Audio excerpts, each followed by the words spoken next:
Namo Namaha. This is what we are learning from Samskrita class. Shubhodaya, good morning, good afternoon, good evening from wherever you are joining. Last week was Hanuma Jayanti. And Hanu means jaw. And Hanuman means one with beautiful jaw, strong jaws. We need strong jaws to bite the situation, difficult things.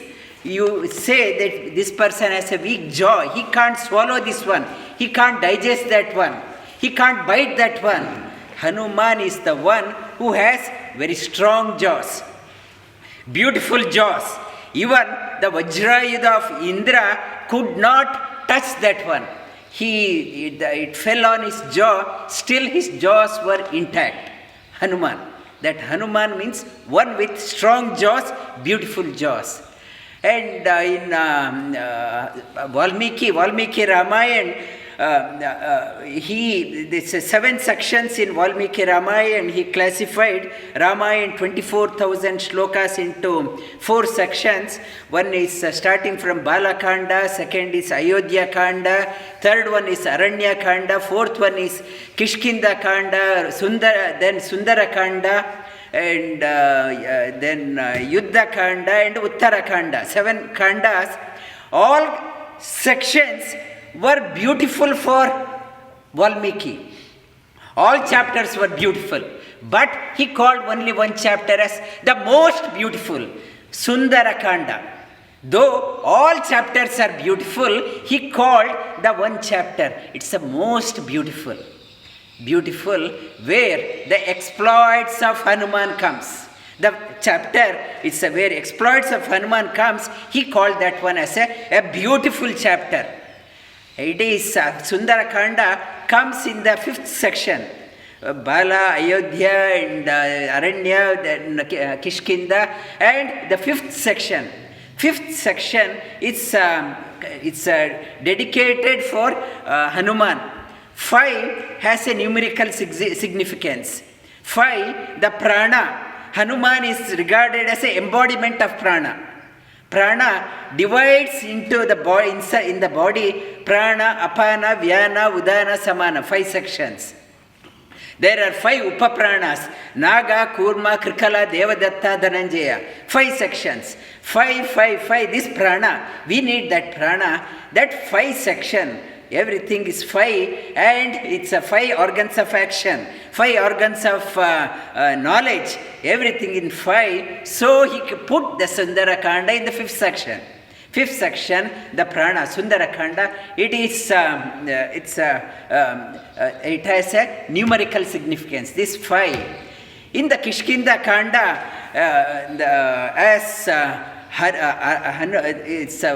Rama and Lakshmana were moving towards in search of so-called Sita Kriti. I mentioned the original Sita, she went to Kailasa,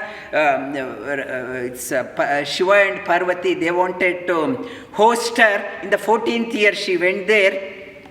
In her place, Indra, in the disguise of Sita, was there, and Ravana, thinking that it was Sita, he took her away.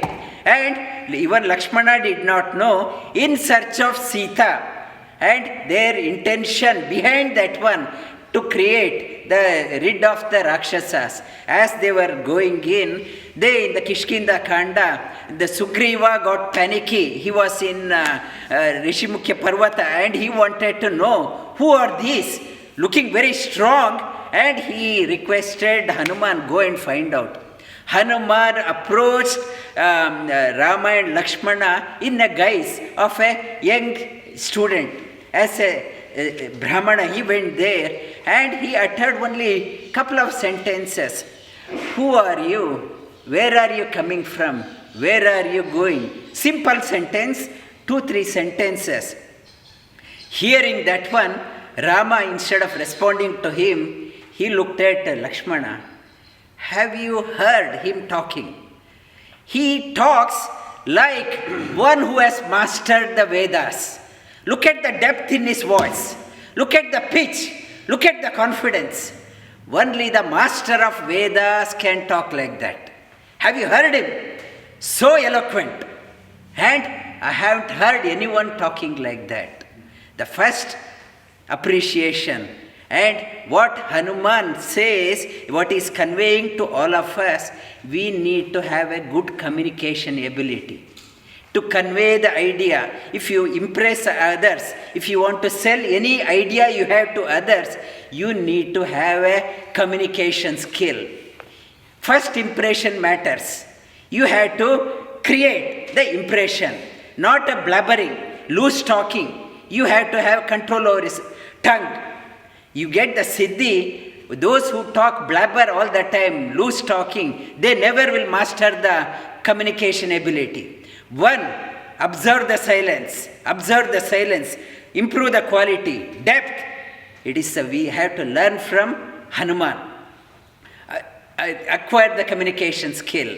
And when in the Kishkinda Kanda, and he went and introduced to Sugriva, and Rama and Lakshmana Rama sided with Sugriva. Why not Sugriva's brother Vali? Because wherever Hanuman is there, since Hanuman was there on the side of Sugriva, Rama went to that side. Whatever side is there, Rama sided with Sugriva because of Hanuman. And Hanuman introduced Sugriva to Rama. What it says that we need a guru to introduce us to the higher, supreme. You need a mediator. Without Hanuman, Sugriva would not have got Lord Rama. We need a guru who introduces us to the higher things. That is another message for us. So we need a guru, and guru is required who can introduce us to the higher level.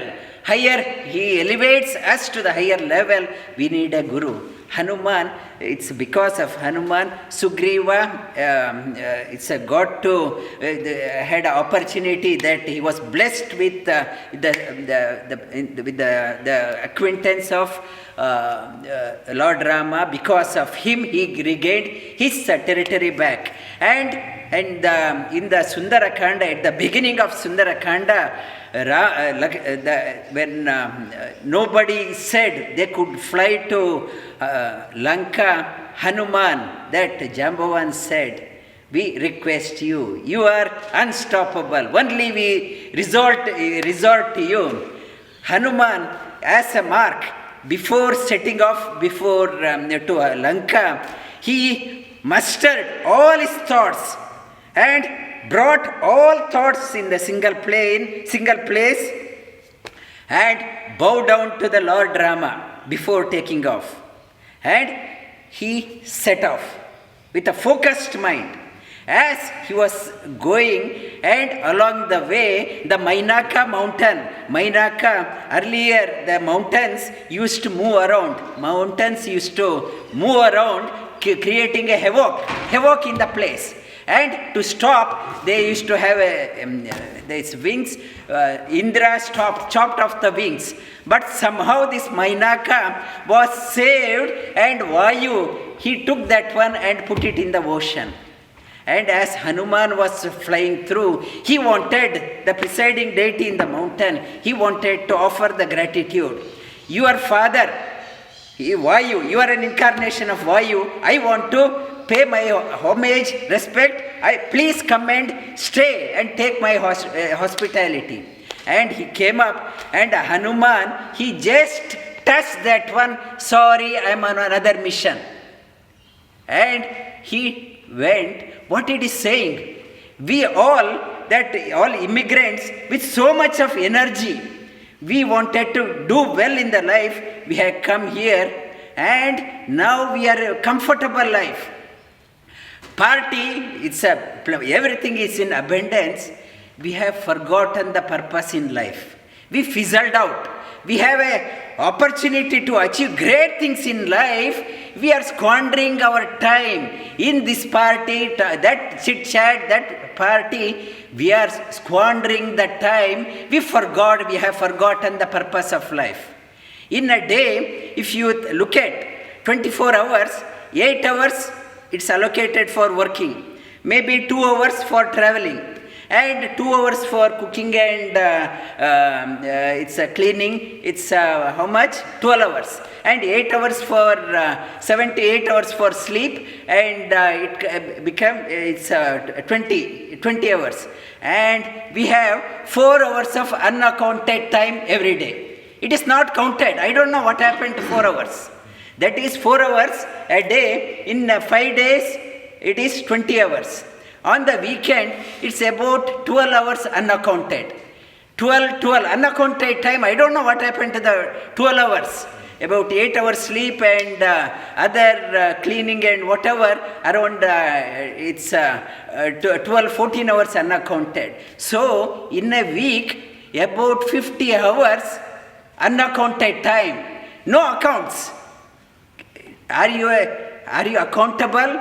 I don't know what happened to the 50 hours in a week. So, in a year, times around 2,500 hours unaccounted time in our life. I don't know what happened to 2,500. It comes to nearly 100 days in a year unaccounted. Our 100 hours in a year is unaccounted out of 360. About third of our life unaccounted. So careless. How can you live like that? Are you here for that one? You are not accountable. God has given you life. You are living a life unaccountable, as if you are unaccountable. Hanuman is saying that don't lead a life like that. When you are on a mission, you need to have a mission in your life. Without mission, without a purpose, do not live. You are every second, every minute is accountable for you. And you have to lead a life like that. Have a mission. You are on a mission. And do not while away time. Hanuman is telling all of us, if you want to accomplish great things in your life, you are accountable, you are on a mission. You have to be like that.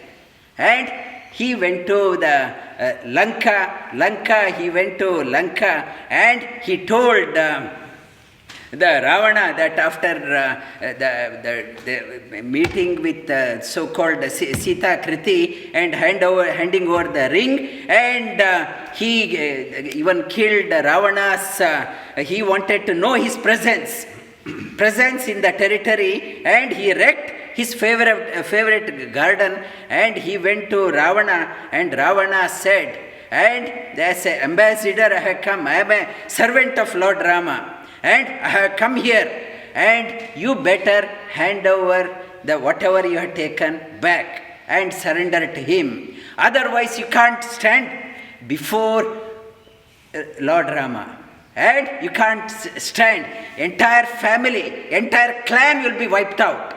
He warned. And that is Sundara Kanda. And what in the same situation repeats in Mahabharata. Hanuman was born as a Bhima, is reincarnated as Bhima, and Lord Rama, Sri Krishna. It's the same characters, many characters in Ramayana gets repeated in Mahabharata. And here in Udyoga Parva, Sri Krishna, here Hanuman was a messenger, he was an ambassador. In Udyoga Parva Mahabharata, Lord Sri Krishna was the messenger. He became a messenger, and he went to the Dhritarashtra's court and told Duryodhana, better hand over the kingdom. You can't stand before Bhima. Before wrath of Bhima, he will wipe out all your family. And whatever Hanuman said, Sri Krishna repeats the same thing, paying back. What it is saying, if you take a step towards serving the Lord and His creation, Lord will take hundreds of steps. He will come towards you to look after you. Whatever you do to serve the people, Lord's creation, it won't go waste. Lord will take hundreds of steps towards you to look after you. And Hanuman is an embodiment of knowledge. It's a knowledge personified, devotion personified. Embodiment, it's a devotion, bhakti yoga. And he was a great musician. He was a great musician and great karma yogi, a Raja yogi, ideal yogi with all siddhis. And as a child, as a Hanuman was a child, Agastya Rishi, he told him, this child is so brilliant. This child is so brilliant. This child will write a commentary on all Vedas and Upanishads. He will write a commentary. And it is the Hanuman was reincarnated as Madhvacharya to serve Vedavyasa. He wrote commentaries on all Vedas, Upanishads, whatever Agastya said. It's a Hanuman, it's a Bhima and Madhvacharya. He wrote on the commentary on that one. And it's a yogi personified. Hanuman was a yogi personified. And in the Aitareya Upanishad also it talks about this body is like a chariot.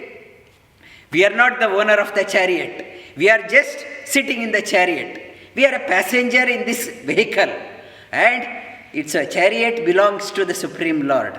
Idam shariram kaunteya kshetram ityabhideyate. And in the Bhagavad Gita talks about idam shariram kaunteya. And I am the kshetrajnam chapima viddhi sarva kshetresha. I am the owner of this chariot. And this soul is just a passenger. And who is the driver of this chariot is the Supreme Lord is the charioteer. He is the charioteer and the horses are the prana. Prana is called as the charioteer. That's the senses. And this soul, it keeps telling, I want to go there, I want to go there. And we don't want to listen to the charioteer. He takes us, okay, you want to go? Go. You want to go here? Go. You want to go. After many travel, the passenger gets tired.